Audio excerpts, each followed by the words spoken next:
knowledge for everything that came out of him. Yes. So if you're not in tune with the manufacturer, you can be a messed up product and get with a messed up product, and now neither one of you know how to fix the situation. Wow. But let me tell you what God does do. God says, you submitted yourself to me. I appreciate it. Thank you. Now I'm going to change your life forever. So what he does is he puts all of these people on the conveyor belt. And he says, all of these are your type. Pick one. We think that God is like, there's one person for you. And if you don't find them, you're doomed. No, I know very unhappy people who've been married 20, 25 years. Yeah.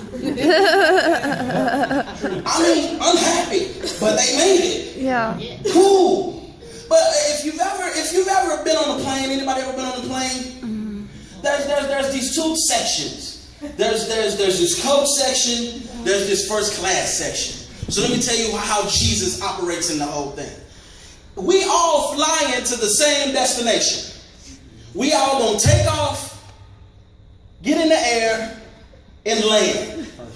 Everybody gonna do that. Yeah. Everybody taking a flight with me. We rocked out. Yeah. We took off. Boom. We in the air.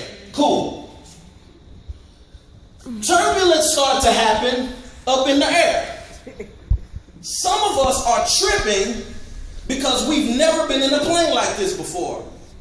Oh my goodness. Even more so, some of us are tripping because we've never felt turbulence like this before. But you're sometimes next to a person who flies all the time.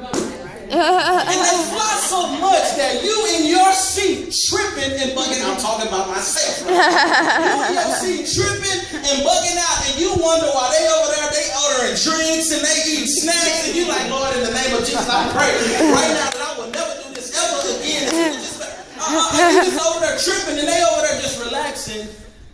Same turbulence. Same flight. Wow. Same plane. Wow. Taking off from the same place. Wow. Landing at the same destination. But we both see turbulence different. Oh. So you land and somebody say, did you have a good flight? And you say, no, man. It was a bumpy ride. And you hear this other person, did you have a good flight? Yeah, it was a great flight, man. Everything was wonderful. It was not no good flight. Now, let me back up. There's these two sections. There's this coach section, and then there's this first class section. See, when I started flying, I couldn't afford to fly first class. So I always fly coach. I was just like, this is what they do. This is what we do. Number one, I only could afford the airlines who only had coach seats. Oh, somebody.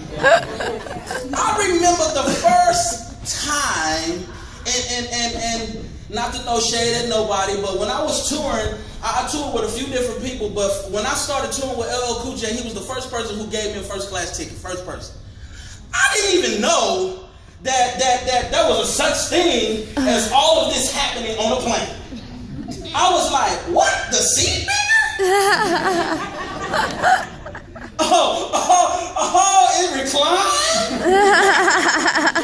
Yo, I get something more than a drink and a cup of ice on here? No, don't tell me you serving hot meals, yo. And I was like freaking out. Because I'm like, I've been missing out on this type of treatment all my life. Because I did not know that on the same plane, there was a whole different perspective. Yeah. So I'm bugging out. The next time I had the seat in the coach seat, I had an attitude.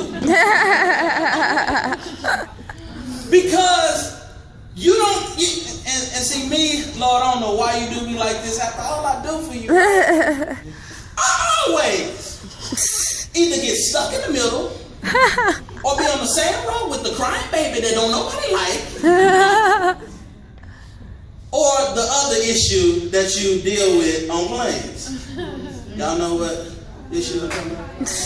When some people need to buy 2 seats, but they bought 1.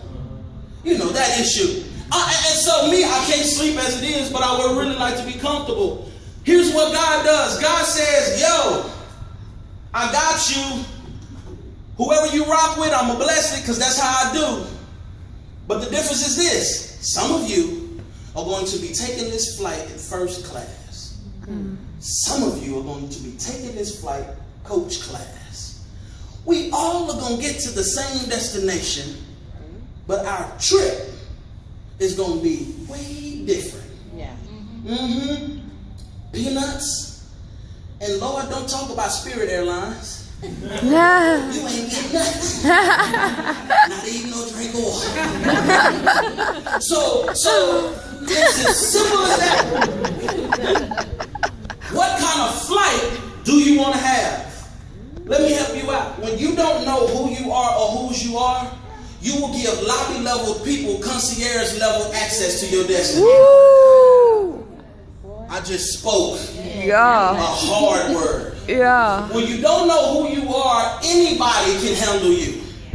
Anybody can tell you anything. You know, it's just like, you know, he told me I was stupid and he hated, that wouldn't nobody want me but him. Are you serious? You know how many men there are in this world? And you're going to say nobody wants you. Right. Not true. But we become crippled to the person we submit ourselves to. Ooh. How could the same God that loved me and is for me gives me a job? He gave me the job. He blessed me with the job. But put me under a boss who hated me. Anybody ever been there? Yeah.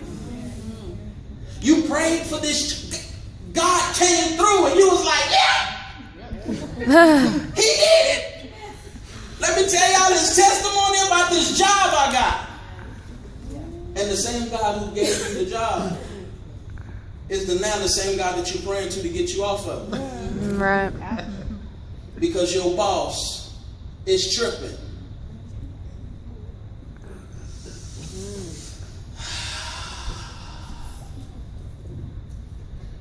The God that gave you the job was demonstrating his essence. He's a good God. He will bless you with increase. Everything that you have, I'm going to give you the desires of your heart. That's my essence. His energy says, but while you are dealing with this blessing, I'm going to prepare you for the next place. See, let me just stick this punch in there if I can. Check this out. Everybody is not going to deal with you the way that you need to be dealt with. Yeah. Truth. This ain't what happened. I'm one of the type of people who like to be talked to a certain way. And you have to deal with me in this kind of way. And when you do that, you get everything. But what happens when God puts you under a boss who's like a horrible football coach? Yeah. No. What happens when God puts you under a boss who talk bad to you? No. Do you quit the job? No. Most of us do. This is why. Y'all ready? This right here is this is good information. Most of you quit the job or you complain about the job, and then what happens to your life is you are now a one-trick pony. I just helped a generation that you now have just that million you wanted to make, you just limited that million to about 300,000. Because it's only going to be a certain amount of people who going to pat you on your back and send you sweet nothings every morning and give you donuts and stuff. Yeah. The higher you go up, the stakes get a little bit higher. Right. And you're going to work for somebody who you ain't going to like. But God has to condition you now for where you're going. So here's the thing. When he puts pressure and puts weight on you, it locks you into position. But if you just burn off, you'll never get there. Yeah, that's good. I can't imagine what it's like to work for Steve Jobs.